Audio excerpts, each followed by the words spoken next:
저에게 얼마 전부터 좋은 습관이 하나 생겼어요.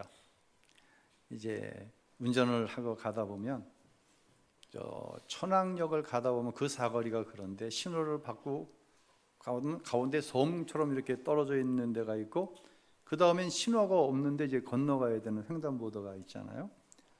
운전을 하고 가는데 제가 이렇게 차를 세워줬어요. 건너갈 수 있도록. 그랬더니 이분이 오른손을 이렇게 들어서 고마움을 표시하는데 아주 가슴이 따뜻해지더라고요.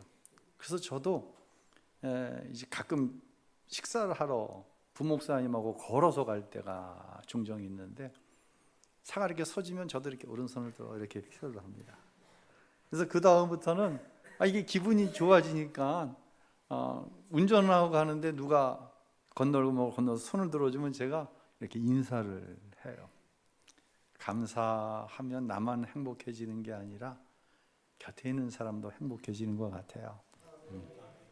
우리 앞뒤 옆에 분들 한 주간 고생 많았는데 우리 오른손 들어서 인사합시다. 감사합니다. 앞뒤 옆에 분들 눈을 마주치시면서 감사합니다. 감사합니다.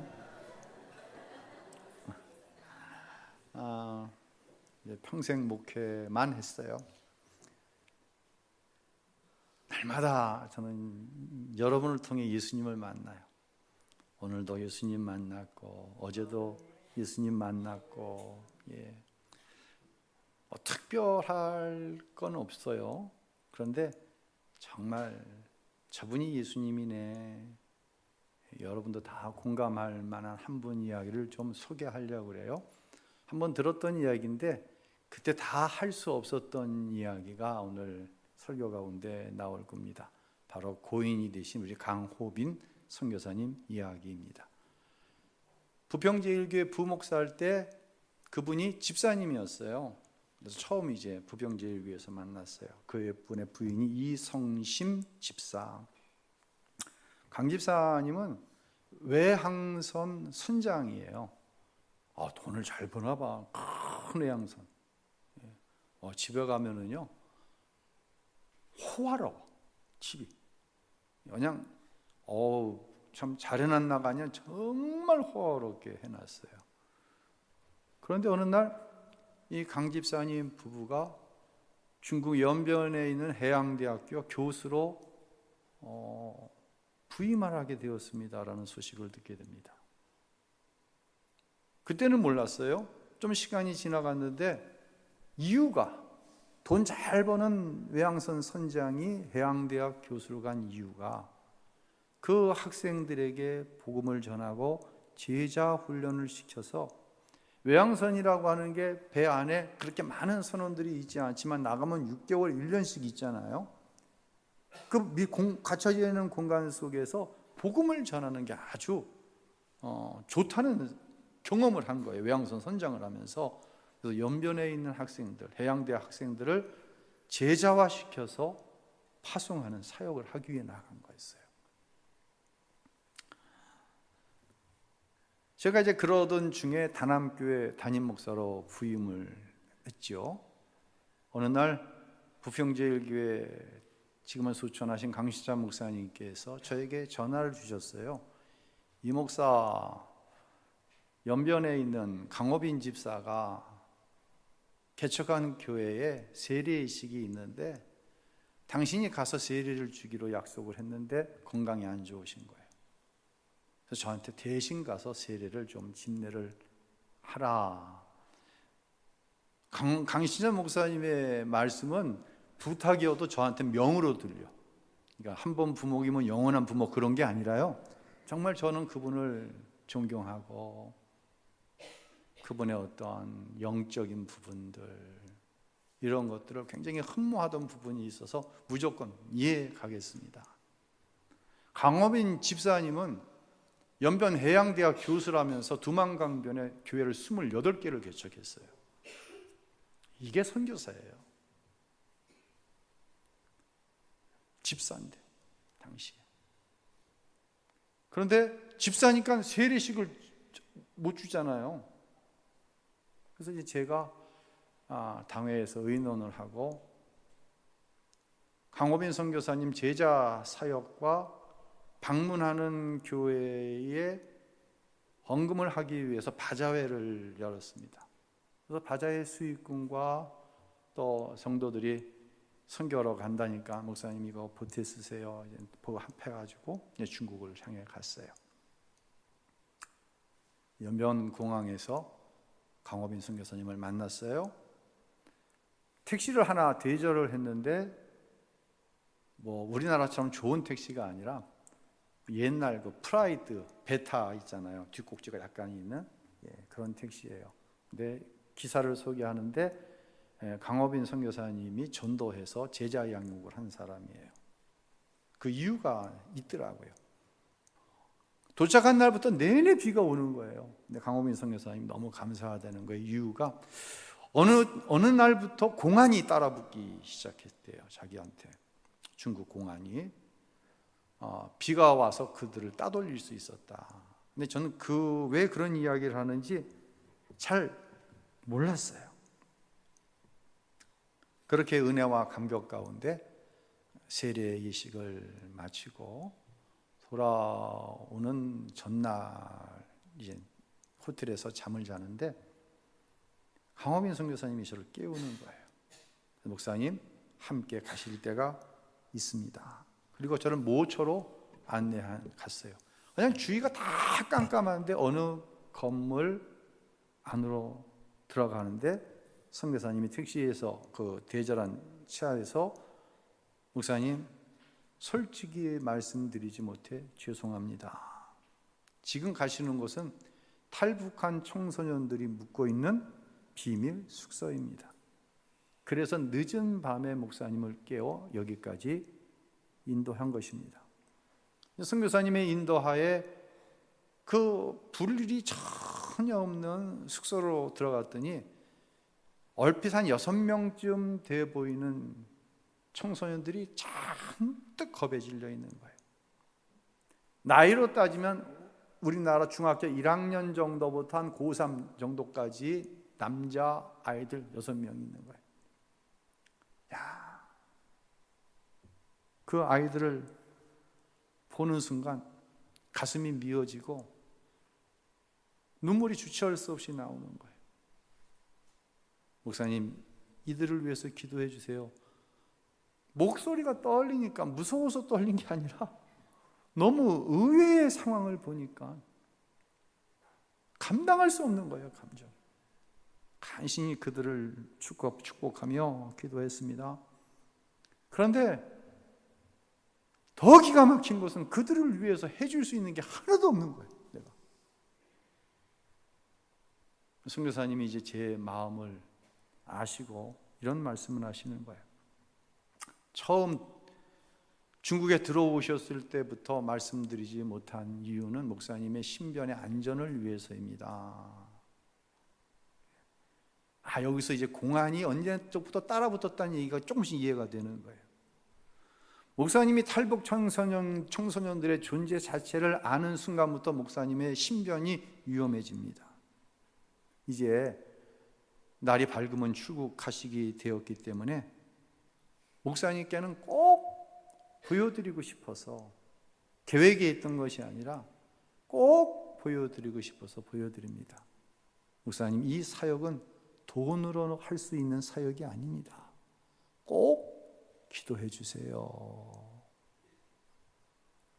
실제로 제가 중국으로 출국하는 날 비행기 안에서 누굴 만났냐면 우리 교단 내 선배 목사님 2분을 만났어요.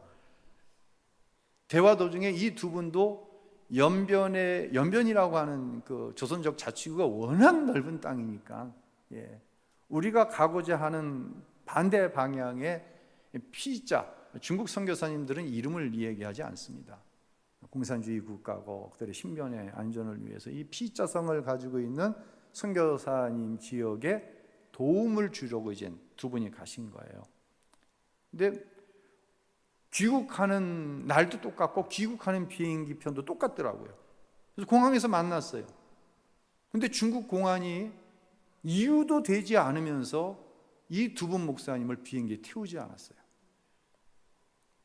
저는 귀국해서 주일 예배를 인도할 수가 있었는데 이 두 분은 주일 예배를 인도할 수가 없었어요. 그래서 월요일이랬는데 전화가 왔어요. 이 목사님 기도해 주셔서 감사해요.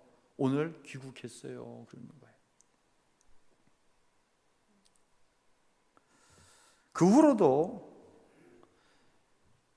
강선교사님이 하시는 이 탈북자를 돕는 사역은 누구에게도 말할 수가 없는 거예요. 기도할 뿐이었어요. 그리고 몇 해가 지났는데 뜻밖의 소식이 들려오는 거예요. 독침 테러를 받은 거예요. 그 사경을 헤매다 하나님이 살려주셨다. 아직 내가 해야 할 일이 있나 보다. 그러니까 저를 비롯해서 강선교사님의 사역을 알고 있는 목회자나 성도들이 선교사님이 일시 귀국하는 게 어떠시겠습니까? 죽이려고 하다가 못 죽였는데 또 죽이려고 할 거 아닙니까? 그러니까 잠시 들어왔다가 좀 조용해지면 나가시죠. 선교사님은 단호하셨어요. 현재 자신이 돌보고 있는 탈북자들이 있는데 자신이 들어와 버리면 이들은 고아가 되는 거예요. 미아가 돼버리는 거예요. 들어올 수 없다. 또 그렇게 몇 해가 지난 2012년 5월 27일 오후 2시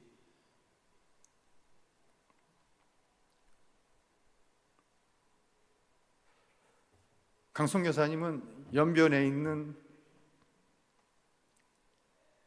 교회에서 예배를 집례하고 나오다가 차에 탔는데 대형 버스가 와서 추돌을 일으켜 그 자리에서 직사를 합니다. 이 소식을 듣게 됐어요. 정부 차원에서 그때는 이제 정상적으로 서울신학대학에서 목회자가 되어지는 과정을 이수하고 목사 안수를 받았어요. 그때는 교단 차원에서 중국 정부에다가 이 사건의 전모를 밝히라고 그러는데 밝히지 않는 거예요. 그들이 밝힌 이유는 딱 하나예요. 강 목사가 졸음운전을 해서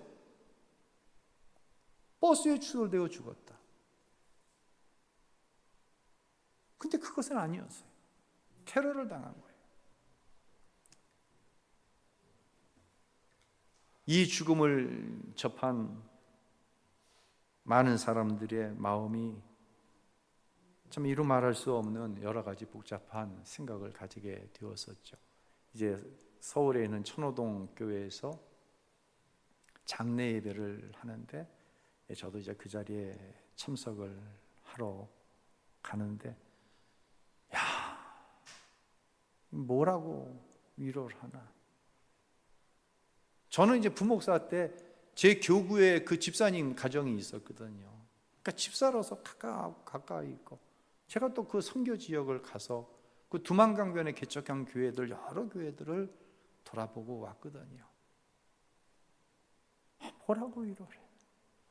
장례식장에 도착을 했는데 이성교사님이 이제 강성교사님의 부인 이성심 선교사님이 따뜻하게 맞아주시는데 그 얼굴에 배어있는 평안함, 그 말 속에 묻어나오는 영원한 천국에 대한 소망, 감사, 그대로 전달이 되는 거예요. 제가 위로를 하는 게 아니라 오히려 천국에 대한 소망이거든요. 그 아들하고 딸이 있습니다. 1부 예배 때는 제가 실명을 거론했는데 2부 때는 실명을 거론하지 않겠습니다. 아들하고 딸은 제가 부목사일 때 하나는 중등부였고 하나는 고등부였어요. 그런데 엄마 아빠가 중국에서 그런 사역을 하니까 아들 딸은 미국에서 공부를 하고 있었는데 한 아이는 대학을 졸업했고 하나는 대학 거의 졸업할 단계가 되었더라고요. 이 아이들이 저를 맞아주는데요. 정말 엄마하고 똑같은 그 평안함, 천국의 광채가 나더라고요, 진짜. 그러면서 목사님 너무 감사하다고, 아빠를 위해서 기도해 주신 거 이야기 많이 들었다고. 그런데 이 친구들이 이런 이야기를 하는 거예요. 목사님, 저희도 준비하고 있어요. 저희도 준비하고 있어요. 대학을 나와서 실력을 갖추고 뭘 해도 그 부분에 탑이 될 수 있는 이 젊은이들이 목사님, 저희도 준비하고 있어요. 장례가 마쳐졌습니다. 많은 분들이 이성신 선교사에게 연변에 들어가지 마십시오. 분명하니까요, 다음 타켓이. 그런데 어느 날 누구에게도 알리지 않고 호련히 그분이 없어졌어요. 그래서 그분에 대한 소식을 아시는 분들이 많지 않아요. 내가 인터넷으로 검색했는데 그 이후에 여정이 나오질 않고 그냥 C국에 들어갔다. C국은 차이나 중국을 이야기하죠. 그리고 이 아들, 딸은 저희도 준비하고 있어요. 놀랍죠? 그런데 저는 놀라운데 놀랍지 않아요. 저는 여러분을 통해 이런 순교적인 모습을 봐요. 오늘도 봤어요. 어제도 보았고. 왜 놀라운데, 정말 놀라운 일인데 놀랍지가 않냐면, 이건 성경에 분명하게 우리 예수님께서 말씀해 주셨거든요.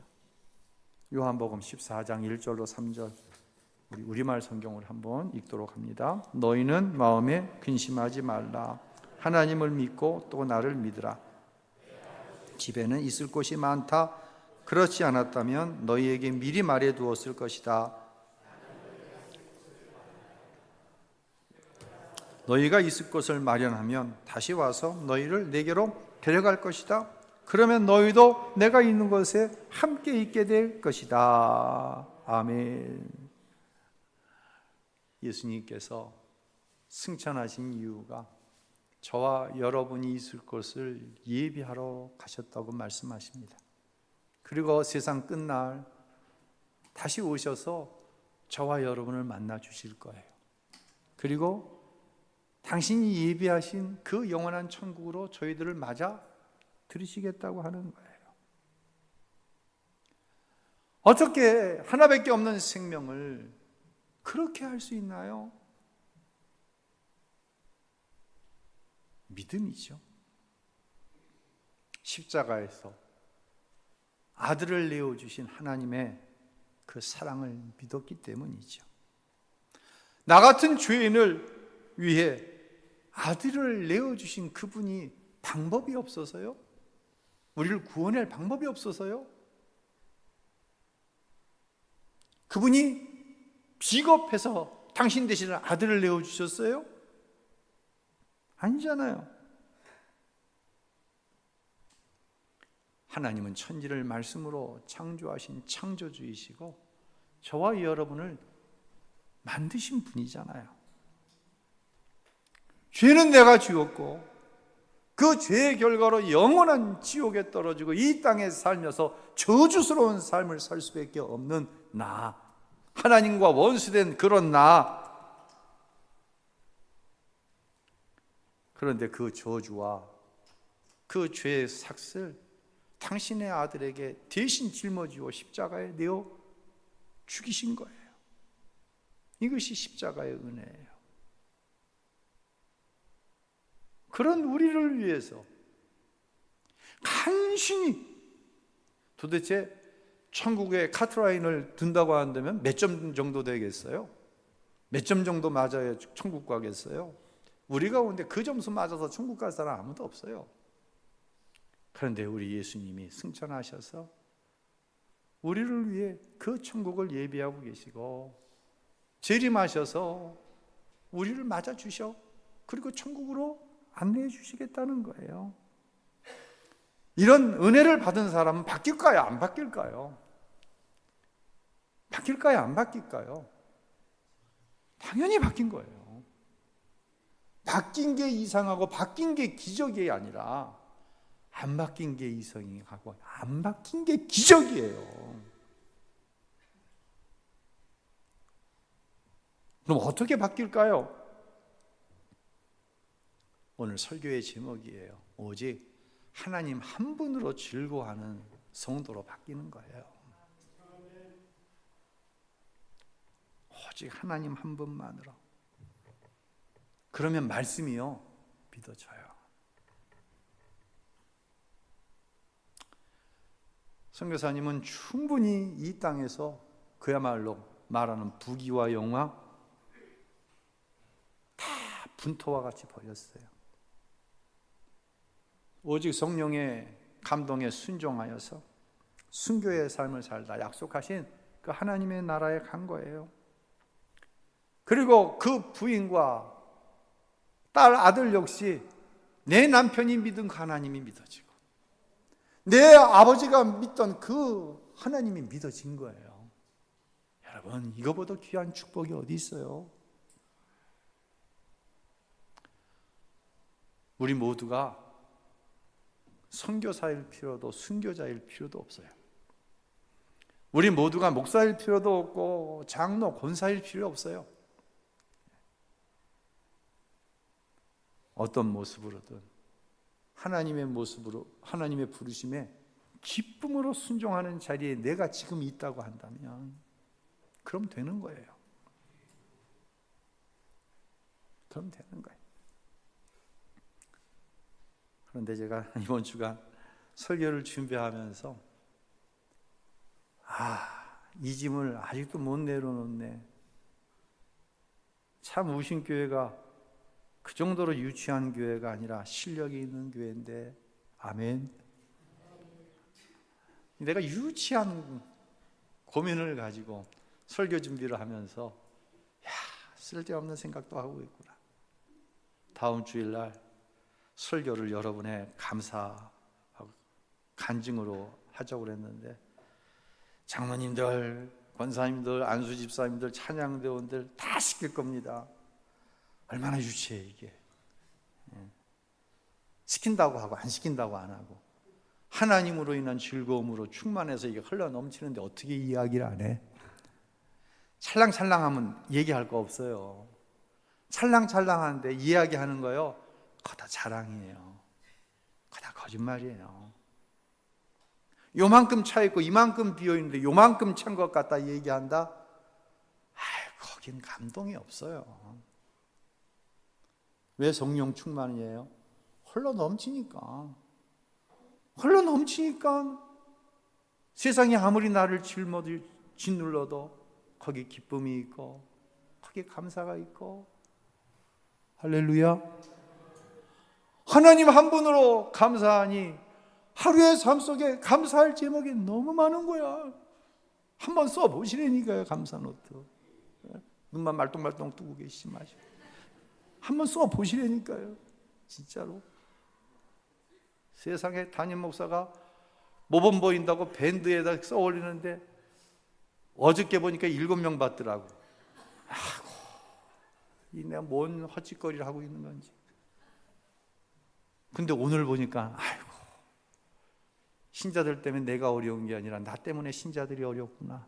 그러니까 또 감사가 되더라고요. 여러분은 얼마나 어렵겠어. 목사가 하자는 것도 많고. 하나님 한 분으로 충만한데, 충만해서 흘러 넘치는데 이걸 어떻게 이해하게 안 하겠어요? 그렇죠? 제가 다음 주일날 얼마나 기가 막히게 찝어내나 봐요. 충만한 사람, 안 충만한 사람. 헛 고민하는 거죠. 추수감사주일인데 올 한 해 경제적으로 우리 교인들이 얼마나 어려운지 내가 아는데, 다른 때 같았으면 집사 이상 직원들은 10분의 1, 10의 1주 하시고 우리 가정에서는 얼마 합니다. 목사가 추수감사 전주일이면 이 얘기를 해야 되나 말아야 되나 이거 고민하고 있는 거예요. 얼마나 유치해. 내가 누구 앉혀놓고 설교하고 있는데 지금 예수님 앉혀놓고 설교하고 있는데 제 눈엔 다 여러분이 예수님처럼 보여요. 아멘. 여러분은 죄가 어떻게 보이세요? 지금까지 얘기 안 하면 안 한 거예요. 근데 왜 우리는 감사하지 못할까요? 제가 그 생각을 하는 거예요. 근데 왜 나는 감사하지 못하지? 왜 나한테 이렇게 염려가 있고 두려움이 있지?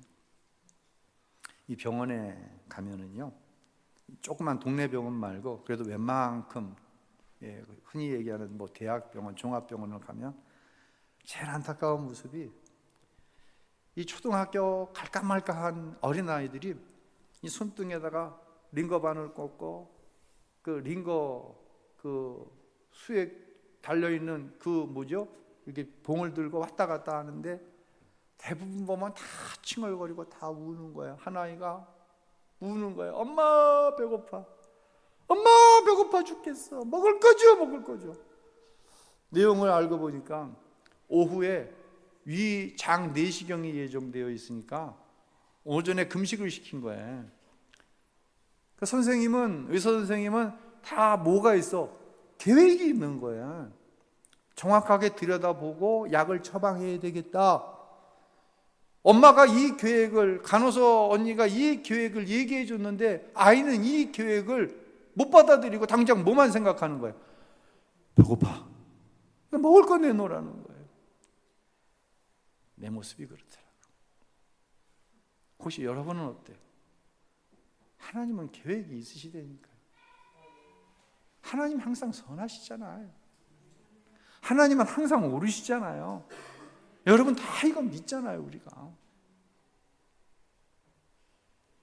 믿는데 너무 지금 이 문제가 절실하니까 감사가 가리워지는 거예요.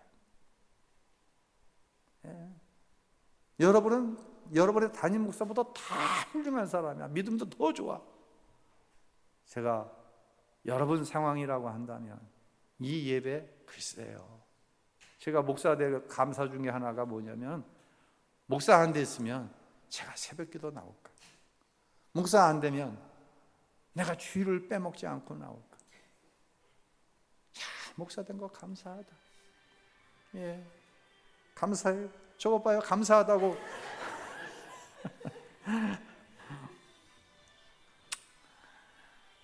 범사에 감사하라고 하는 말씀이 내 삶에 자리 잡지 못하는 이유가 우리에겐 다 있어요. 전 다 이해해요. 우리 하나님도 다 이해하세요. 너무 견딜 수 없으니까 하나님 앞에 나오는 거예요. 하나님 앞에 예배하면서 예배를 통해 그저 간당간당한 힘이지만 그 힘 가지고 2024년 여기까지 우리가 온 거예요. 근데 분명한 것은 뭐냐면 오늘도 힘 주세요. 내일도 힘 주십니다.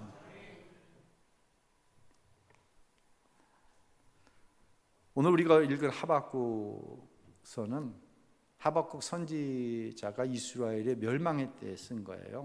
하박국서 1장은 하박국 선지자가 보니까 정치, 경제, 문화, 교육, 종교 어느 것 하나 타락하지 않은 게 없는 거예요. 빈부의 격차가 나고요. 정치하는 사람들은 웬 자기들 욕심만, 자기 편만 챙기려고 하고요. 우상 숭배가 그렇게 극심한데 종교 지도자들은 어떤 능력도 발휘하지 못하는 거예요. 어느 나라 보고 있는 것 같아요? 대한민국 보고 있는 것 같아요. 하박국 선지자가 탄식하는 거예요. 1장. 두려운 거예요. 하나님이 택하신 이스라엘이 이따위로 울면 하나님께서 치실 텐데, 하나님이 치실 텐데, 하나님께서 갈대아인들을 통해 이스라엘을 멸망시키겠다고 하십니다. 이때 하박국 선지자는 안 됩니다라고 얘기하지 않았어요. 하나님은 옳습니다. 하나님이 하시는 일이 다 옳습니다. 하나님이 하시는 일이 다 선하십니다. 그 고백이 오늘 우리가 읽은 하박국 3장 후반절에 나오는 거예요. 그 고백 중에 하나가 바로 17절, 18절 말씀이에요. 하박국의 그 마음. 하나님이 치시겠다 그러는데 하박국은 이렇게 고백을 합니다.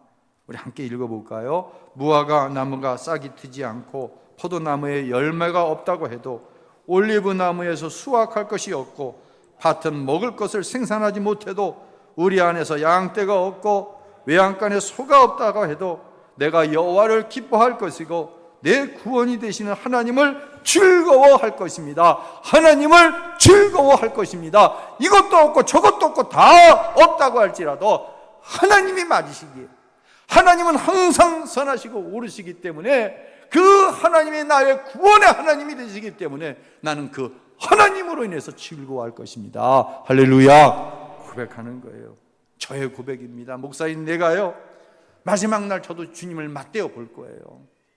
그때 제가 하나님, 세상에 살면서 이런 일을 이루었잖아요. 제가 평생 목사로 살았잖아요. 제가 교회를 이렇게 어떻게 했잖아요. 다 소용없는 얘기예요. 하나님, 내 자식이, 내 건강이 그거 가지고 주님 만나는 거 아니에요. 어려워요. 죽을 것 같아요. 그런데 그 순간 하나님께서 나를 하나님께 더 가까이 가게 하시네요. 목사 같지 않았던 목사가 지금 돌아보니까 어느 정도 목사가 되었어요. 주님, 아직은 아니에요. 더 목사다운 모습으로 주님 앞에 서고 싶어요. 주님 앞에 섰을 때 주님은 이 마음을 받으시는 거예요. 사랑하는 성도들이요, 이해할 수 없는 고통 있어요. 현재 우리에게 있어요. 저에게도 있어요. 분명히 있어요. 끔찍했던 순간들이 있어요. 또 감사할 만한 것도 있어요. 그러면 2024년 우리에게는 무엇이 하나님 앞에서의 즐거움이고 감사였나요? 생각할 때 하나님이 나의 즐거움이시더라고요. 하나님 그분이. 그 끔찍했던 일로 넘어질 때도 있었지만, 탄식할 때도 있었지만, 예배를 통해 그래, 하나님이 나의 즐거움이시지, 하나님이 나의 아버지시지, 내가 하나님의 자녀된 권능을 가지고 살아가는 거야. 그 사실 때문에 감격스럽고 눈물이 흐르고, 그 감격이 나를 버티기 위해서 여기까지 온 거예요. 이제는 내가 확신합니다. 그리고 고백합니다. 이것도 부족하고 저것도 없지만 나는 오직 여호와라 이름하는 나의 하나님 그 한 분만으로 즐거워할 것입니다. 할렐루야. 그때 하나님께서 인도하시더라고요. 하나님께서 살 길을 내시더라고요. 그리고 하나님께서 말씀하시더라고요. 착하고 충성된 종이라고. 여러분, 이 땅에서 우리가 자랑하고 내세울 만한 거요, 다 썩어져 없어질 거예요. 그건 다 분터와 같은 거예요. 주님 앞에 섰을 때 주님께서 나에게 뭐라고 하시나, 그것이 영원한 것이 되는 거예요. 가장 어리석은 사람이 누구예요? 눈앞에 있는 그것 때문에 감사를 잃어버리는 사람 아니에요. 우리에게는 영원한 천국이 있잖아요. 조금 더 힘을 내시길 바랍니다. 하나님이 우리와 함께 하십니다. 나는 오직 하나님 한 분만으로 즐거워합니다. 이 고백이, 이 감사의 절기, 사랑하는 우신교회에 속한 모든 성도 여러분들의 고백이 되시기를, 나의 기쁨, 나의 감사의 제목이 되시는 우리 주 예수 그리스도의 이름으로 간절히 축원합니다. 할렐루야.